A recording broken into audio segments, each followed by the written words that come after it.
사회복지사 시험 준비는 어떻게 하셨나요? 먼저 대학교에서 인정하는 사회복지 과목 17과목을 이수를 해야 돼요. 17과목 이수만 하면은 사회복지사 자격증 2급이 발급이 되거든요. 별도의 시험을 보지 않고 이제 이수만 하면 발급이 되는데, 저 때는 14과목이었어요. 14과목인데 올해부터인가 17과목으로 바뀌었더라고요. 그래서 사회복지 준비하시는 분들 있으시면 이 점 참고하셨으면 좋겠고, 그리고 그렇게 2급을 취득을 하면은 1급 시험을 응시할 수 있는 자격이 주어져요. 사회복지사 1급은 국가고시 개념으로 1년에 한 번 이렇게 진행이 되는데, 아까 말씀드린 그 17과목 중에서 8과목을 이제 시험 문제로 출제가 됩니다. 저 같은 경우에는 3학년 때 사회복지학과로 복수 전공을 했거든요. 그래서 한 4학년 하반기 시작할 때쯤 그때부터 준비를 했던 것 같아요. 그러니까 되게 긴 시간 동안 준비를 한 거죠. 제가 준비한 기간이 6개월 정도 되는데, 아마 사회복지사 1급 취득하신 분들은 웃으실 수도 있어요. 왜냐하면 대학교에서 사회복지학과 나왔으면 웬만한 학생들은 짧으면 한 달, 길면은 2달, 3달 이렇게 시험 보면 웬만하면 다 합격을 하거든요. 근데 저 같은 경우는 3학년 때 복수 전공을 해서 너무 불안한 마음에 6개월 동안 좀 오랜 기간 두고 준비를 했던 것 같습니다. 이제 시중에 보면 그 과목마다 기출문제집, 교재 이런 것들이 되게 다양하게 많이 있어요. 저는 하나를 선택해서 그 8과목을 이제 2달에 걸쳐서 한 번씩 이론을 다 훑고 문제풀이하고 약간 이렇게 2개월 동안 진행을 하고, 그 다음 2달은 또 반복, 마지막 2달도 또 반복, 이렇게 계속 반복을 했던 것 같아요.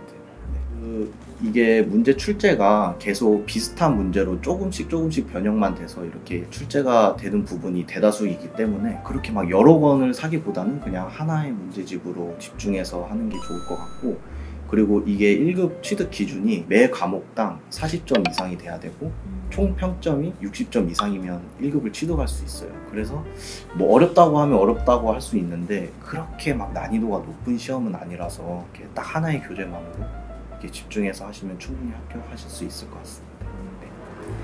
그 아까 전공 말씀을 해주셨는데, 네. 이제 사회복지학과 나오는 분들은 이제 단기간에 취득하는데 조금 늦으신 편이다. 그러면 전공을 안 하신 분들 같은 경우에는 네. 더 힘들 수 있지 않을까요? 그죠. 힘들 수 있죠.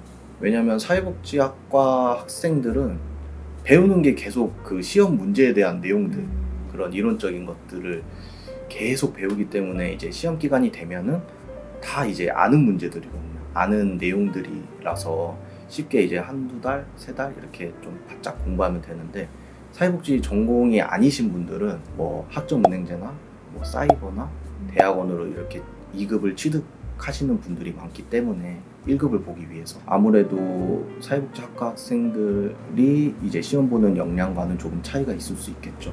전공이 아니신 분들은 시간도 좀 오래 걸릴 수 있고 비용도 더 들게 될까요? 교재 구입하는 비용 정도만 생각해 주시면 될 것 같고,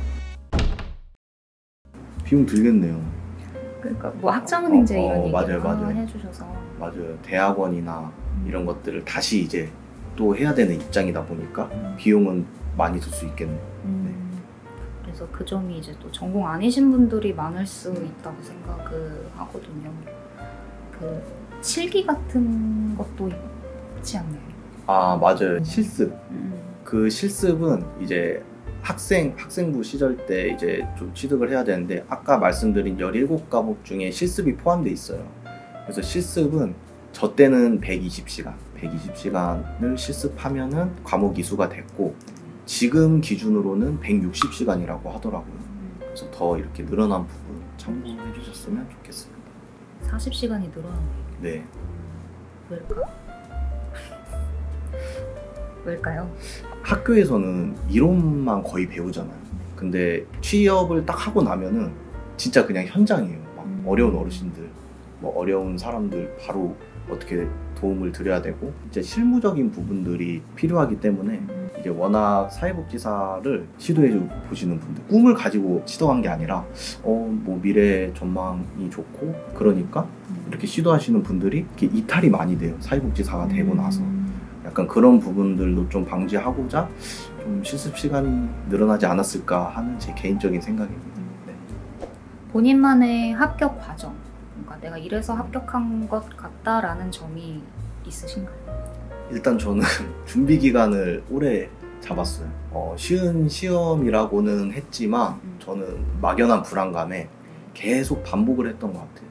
그러니까 같은 문제집을 6개월 동안 3번을 총 반복을 한 건데 한 번 문제 풀고 이론 정리하고 했던 교재를 또 반복할 때는 조금 보기가 싫더라고요. 내가 이거 이미 다 봤던 건데 필기도 다 돼 있고 그런데도 그냥 봤어요. 보고 또 다시 상기시키고 약간 반복 학습 했던 게 좀 큰 도움이 됐던 것 같습니다. 봉사활동 같은 게 중요한가요? 스펙? 아니면 뭐가 중요할까요? 일단 활동 경험은 중요한 것 같아요. 취업할 때. 활동 경험. 네, 봉사활동을 했는지 그거는 거의 필수 요소라고 보시면 되고 거기서 더 나아가서 이제 차별화를 두려면 어떤 봉사활동을 했는지 그냥 봉사활동이라고 하면은 그냥 청소하고도 봉사활동 시간 받는 경우도 있잖아요. 그런 단순 봉사활동인지 아니면 조금 더 실무에 가까운 그런 활동들을 했는지 약간 이런 것들을 또 많이 보더라고요. 그래서 그런 봉사활동도 중요한 것 같고 그리고 운전할 일이 굉장히 많아요. 사회복지사 일을 하다 보면은 그래서 운전면허 자격증도 있는지 약간 그런 부분들도 중요하게 작용을 하더라고요.